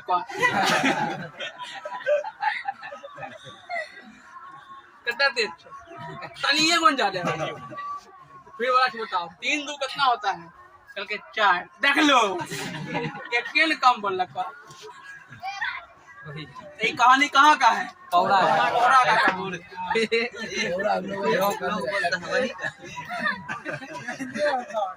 अब ये बोला 15। सर जी 6 बिहारी से 16। अब 1 कम बोल लिए। कम का मतलब कम होता है। हाँ, गलत का मतलब गलत। मिनिमम कितना? 16 डिग्री सेल्सियस। उससे कम आप एसी को नहीं कर सकते। और एसी जो ठंडा होता है ना, उसका कारण क्या है कि उसके अंदर एक गैस होता है फ्रियोन। क्या होता है? फ्रियोन।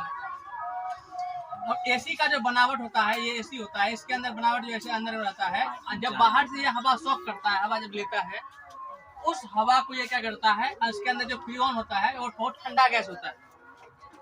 फ्रियोन बहुत ठंडा गैस होता है।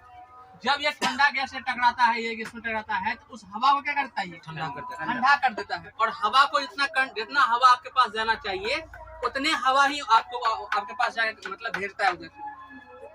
जितना हवा आपको चाहिए उतने हवा आपके पास वो भेजता है। इसका मतलब ये एसी है, किस चीज को कंट्रोल कर रहा है? आर्द्रता, तापमान, वायु की तापमान को भी और वायु की गति को भी। अगर एसी में वायु रहेगा तो आप कोई काम कीजिएगा ऑफिस में बैठ के, तो आपका पेपर सब उड़ जाएगा। लेकिन उड़ता है? नहीं उड़ता। एसी हाँ, साल से 2 साल में आपका फ्रियोन खत्म हो जाएगा। और फ्रियोन आपके एसी में रहेगा 1 से 2 लीटर। और फ्रियोन का कीमत होता है लगभग 3000 रुपया लीटर। 3000 रुपया लीटर। अगर साल में मान लीजिए 6,000 7,000 रुपया लगा तो आदमी आसानी से लगा लेता है ना। लेकिन आप एक जगह सुने होंगे कोल्ड स्टोर, सुने हैं नाम? जी सर। अपना सैदपुर में नहीं है, बलिया बिस्कुट में है। बलिया। अच्छा, पौड़ा के बगल में बिस्कुट, इसीलिए। अच्छा, महस्कुट या कहीं भी कोल्ड स्टोर जो होता है, कोल्ड स्टोर में क्या होता है? ठंडा। आपके पास बहुत ज्यादा आलू हो गया, ठीक है, मान लीजिए आप सब आलू तो खा नहीं पाइएगा। आप क्या कीजिएगा? आलू कहाँ रख दीजिएगा? कोल्ड स्टोर में। और कोल्ड स्टोर में रखिएगा ना, और रखने का रुपया लेता है। जी सर। जितना दिन रखिएगा उतना आपसे रुपया लेगा। कोल्ड स्टोर में जितना तापमान रहना चाहिए वो तापमान कम कर देता है। बिल्कुल जितना वस्तु का तापमान चाहिए उतना ही तापमान वहाँ पे रहता है, जिस वजह से वहाँ पे वस्तु रखता है तो खराब नहीं होता है। तो इसीलिए कहीं न कहीं कोल्ड स्टोर बनाया जाता है ताकि आदमी अपना, किसान अपना वस्तु को कहाँ लेके जाए, आगे सामग्री को कोल्ड स्टोर में जाके रख दे। ठीक है। अब कोल्ड स्टोर में ठंडा करने के लिए अब वहाँ अगर सोचिए क्या लगाएगा, फ्रीऑन देगा। वहाँ अगर उसमें क्या डालेगा, फ्रीऑन। वहाँ तो बहुत आवश्यकता होता है, 100 kg का आवश्यकता होता है। तो वहाँ अगर 100 kg फ्रीऑन खरीदेगा, कितने रुपया उसको लगेगा? 3 लाख। कितने रुपया? 3 लाख। 3 लाख रुपया जब रखेगा तो आप जब आलू रखने के लिए जाइएगा, आपसे रुपया क्या लेगा? दवा बहुत रुपया लेगा। जितना का बच्चा ना झुंझुना हो जाएगा ना। तो इससे अच्छा इसलिए क्या करता है वो कि कोल्ड स्टोर में अगर पूछे कोल्ड स्टोर में किस गैस का प्रयोग किया जाता है, तो वहाँ फ्रीऑन नहीं होगा, होता है अमोनिया। कौन गैस होता है? Ammonia NH3। कोल्ड स्टोर में कौन गैस? अमोनिया गैस का प्रयोग किया जाता है। यह ज्यादा लीक हो जाएगा ना, आदमी बेहोश हो जाएगा, आदमी का आंख से आंसू निकलने लगेगा। फ्रीऑन से कोई नुकसान नहीं होता, लेकिन अमोनिया से नुकसान होता है। मर ज्यादा होगा, खाना ना मर जाओगे, सूंघ लेना ज्यादा। मरता नहीं है, लेकिन आप बेहोश हो जाओगे, ज्यादा दिक्कत हो जाएगा। खा लोगे तो बेहोश तो हो ही रहोगे। मरता नहीं है। अगर मरता तो कोल्ड स्टोर में आदमी घुसता है तो मर नहीं आता। ज्यादा दिक्कत होता है तब की बात बोलिए। चलिए नेक्स्ट आते हैं कूलर में। किसकी बात करते हैं? कूलर कभी देखे हैं? देखे हैं? जम्पर कूलर देखे? चलिए कूलर में बैठा है कभी? कूलर में कूलर के आगे बैठा होगा, कूलर में बैठा। समझ। कूलर आप निम्नलिखित में से कूलर क्या कंट्रोल करता है? आर्द्रता, तापमान, वायु गति, सभी। क्या आंसर होगा? वायु गति। कूलर वायु गति कंट्रोल करता है। तो उसके आगे में जाके पढ़ना रखना, पेट पढ़ना उड़ जाएगा। तो कंट्रोल कहाँ किया? तापमान कंट्रोल करता है, आर्द्रता कंट्रोल करता है। देखिए कूलर के आगे में रहिएगा तो आपको ठंडापन का अनुभव होगा। ठंडा ठंडा आपके शरीर पे हवा लगेगा, माने उसमें आर्द्रता होती है और उसका तापमान क्या होता है? कम कर देता है। लेकिन वायु गति कम नहीं करता, वायु कंट्रोल नहीं करता, वायु कंट्रोल नहीं करता है। क्लियर हुआ? तीसरा होता है हम लोग का फैन। फैन माने पंखा। ये किसको कंट्रोल करता है? ये केवल ताप को कंट्रोल करता है। ताप को कंट्रोल, कभी पंखा में बैठे हैं, ठंडा लगता है? लगता है ना। तो किसको कंट्रोल किया? वो ताप को। तो पंखा सिर्फ ताप को कंट्रोल करता है, उसमें ना ही पानी आएगा, आर्द्रता कंट्रोल करेगा, ना ही वायु की गति करेगा। तीनों बात समझ में आ गया? कोई दिक्कत है किसी को तो बोलिए, इसमें नहीं है ना। अब आपको क्वेश्चन करते हैं, आप गलत जवाब दीजिएगा। ठीक है। जब पंखा चलता है, पंखा चलता है तो वायु क्या होता है? ठंडा, गरम। बोलिए दुई गरम।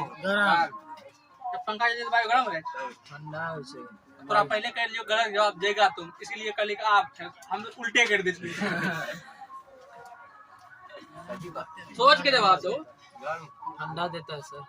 जब जैसा वायुमंडल रहेगा से मतलब नहीं है। तुमको सिर्फ हम ये पूछ रहे हैं कि पंखा चलने पर पंखा का जो हवा होता है गर्म होता है कि ठंडा होता है? करता है किस जगह? आपको किस जगह नहीं दिए, हम सब ये पूछ रहे हैं गर्म होता है ठंडा होता है? गर्म होता है। ठंडो जगह पर रहिएगा तो गर्म होता है। अब देखिए कॉन्सेप्ट क्या है, हमको ठंडा अनुभव क्यों लगता है? नहीं, हमको ठंडा अनुभव क्यों होता है वो आपको समझा रहे हैं। जब पंखा चलता है आसपास का हवा गर्म होता है। क्या होता है? और हवा गर्म हो कहाँ जाता है? ऊपर। आपको क्या बोले? हवा गर्म होके ऊपर जाता है, और उस हवा का जगह छेकने के लिए बाहर से हवा आता है, और बाहर से जो हवा आता है तो उस हवा से आपको ठंडापन का अनुभव होता है, ना कि पंखा घूमने वाला हवा से ठंडा का अनुभव होता है। आपको अगर इस बात पे शक है, आप रूम को पैक कर लीजिएगा, बाहर से एक भी रत्ती हवा आने का कोई जगह नहीं हो, उसके बाद पंखा चलाइए, आपको ज्यादा गर्म लगेगा। कभी हुआ ऐसा? एक भी कुछ भी अंदर आने का जगह है ये नहीं, ना वेंटिलेटर है, ना ही खिड़की है, ना ही दोगा है, कुछ नहीं। उसके बाद आप पंखा चला दिए रूम में, आप गरम लगेगा ठंडा? गरम। आपको गरम लगेगा। क्योंकि पंखा जो चल रहा है तो हवा क्या हो गया, गर्म हो गया। अब उस गर्म हवा को बाहर निकलने का जगह नहीं है। गर्म क्यों हो रहा है? घर्षण से। पंखा से हवा टकराता है तो घर्षण होता है, उस घर्षण से हवा क्या होता है, गर्म होता है। तो वही हवा गर्म बाहर निकलेगा, उस बाहर जो हवा बाहर निकल गया तो वहाँ जगह क्या हो गया, हवा का जगह क्या हो गया, खाली हो गया। उस जगह को भरने के लिए बाहर से जो हवा आता है वो हमको क्या लगता है, ठंडा लगता है। समझे? नेक्स्ट अगला, फ्रिज कभी देखें? फ्रिज देखें? फ्रिज देखें कि रेफ्रिजरेटर देखें? जो घर फ्रिज देख, हाँ वही घर में जो रहता है फ्रिज रहता है कि रेफ्रिजरेटर रहता है? फ्रिज क्या है? रेफ्रिजरेटर दोनों हाँ, एक ही है। रेफ्रिजरेटर लिखा रहता है, रेफ्रिजरेटर देखिए आप। फ्रिज क्या होता है? दोनों एक ही है। जो ठंडा कर देता है उसे फ्रिज कहते हैं। फ्रिज में होता है, एक बात ध्यान रखिएगा, ठीक है? फ्रिज में होता है ठंडा, कोई चीज को जमा देना, मैंने फ्रीज कर देना, ठीक है? आप क्या देखे हो? फ्रिज नहीं देखे हो? देखिए सर, चलिए घर में। कहाँ फ्रिज कहाँ रहता है? फ्रिज अंदर घर में। हाँ सही बोला है। तो फ्रिज नहीं होता है, फ्रीजर होता है। फ्रीजर। कभी आप फ्रिज खरीदते हैं, आपका ऊपर का एक बॉक्स होता है, यस देखें? Yes sir. जिसमें कोई चीज को डालने पर बड़ा बन जाता है, हाँ? उसको क्या कहते हैं? फ्रीजर। फ्रीजर। क्या कहते हैं उसको? और पूरा सिस्टम जो आपका है ना उसको कहते हैं रेफ्रिजरेटर। क्या कहते हैं? और हम लोग उसको कहते हैं फ्रिज। ठंडा कर देता हाँ, हम लोग क्या कहते हैं उसको? ठंडा क्यों करता है? देखिए ठंडा क्यों होता है, फ्रिज के अंदर भी ये गैस होती है।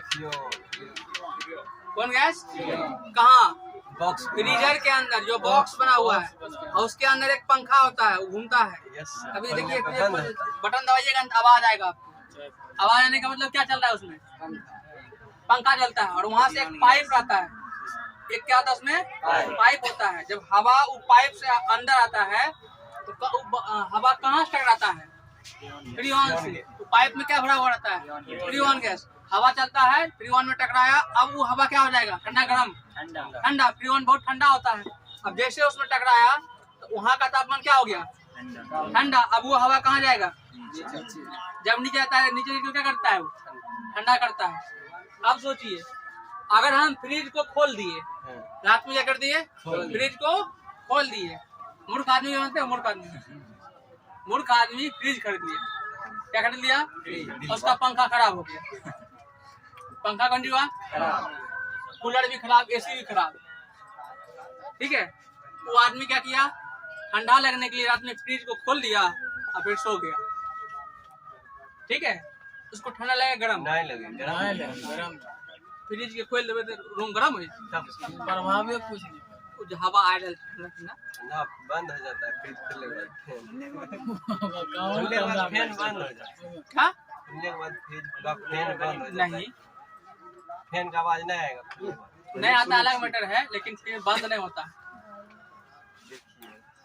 जब हम लोग ये इसको खोलते हैं ना फ्रिज को, तो अगर खुला छोड़ दीजिएगा तो आपके रात में घर का तापमान बढ़ जाएगा। ये क्वेश्चन एग्जाम में पूछता है कि फ्रिज को खोल देने पर घर का तापमान क्या हो जाएगा? बढ़ जाएगा। और मैक्सिमम आदमी इसको आंसर घट जाता है, मार्क आता है। आंसर क्या होगा? बढ़ जाता है। बढ़ने का कारण क्या है? क्या हुआ? बढ़ कर हाँ? क्या? घट नहीं जाता है, बढ़ जाता है। बिल्कुल नहीं घट जाता है। अब देखिए, हम लोग फ्रिज को अगर खोल देंगे, यहाँ जो आसपास का जगह है, यहाँ जो गर्मी था उसके अंदर, वो गर्मी कहाँ जाएगा? ऊपर जाएगा। कोई वस्तु यहाँ जिस वस्तु को इसमें रखे हैं उस वस्तु के अंदर क्या है? गर्मी है ना। ये गर्मी जो है इसके अंदर है, ये ऊपर जाएगा। खोल दिए तो ऊपर कैसे जाएगा? जैसे फ्रिज को खोल दिए, जब ये ऊपर जाएगा, टकराएगा उसमें, तब ठंडा करेगा। जब ये ऊपर जाएगा ही नहीं तो ये कहाँ निकल जाएगा? बाहर निकल जाएगा। तो बाहर निकलने के बाद क्या लगेगा?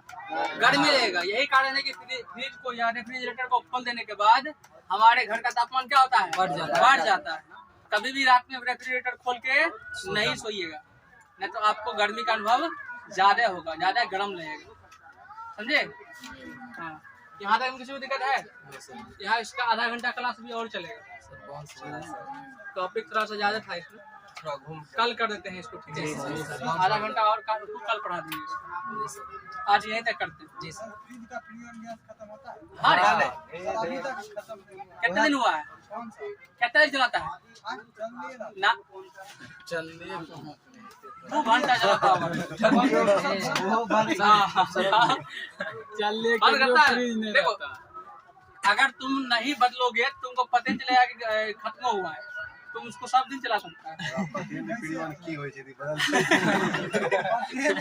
अब बताते हैं कैसे पता चलेगा कि फ्रीवन खत्म हो गया है। कम ठंडा पहले ठंडा तुरंत करता था, अब ठंडा करने में टाइम लग रहा है, तो समझ जाओ फ्रीवन खत्म हो रहा है। टाइम बच रहा है ना, तो और खत्म नहीं होगा। भरने वाला आदत है ना। जवाब भरे छे। यहाँ तक में दिक्कत नहीं ना है? चलिए ठीक है, इसको बंद कर दीजिए। इसके ऊपर 10 क्वेश्चन आपको कर देते हैं। बंद कर दीजिए। आधा मतलब 10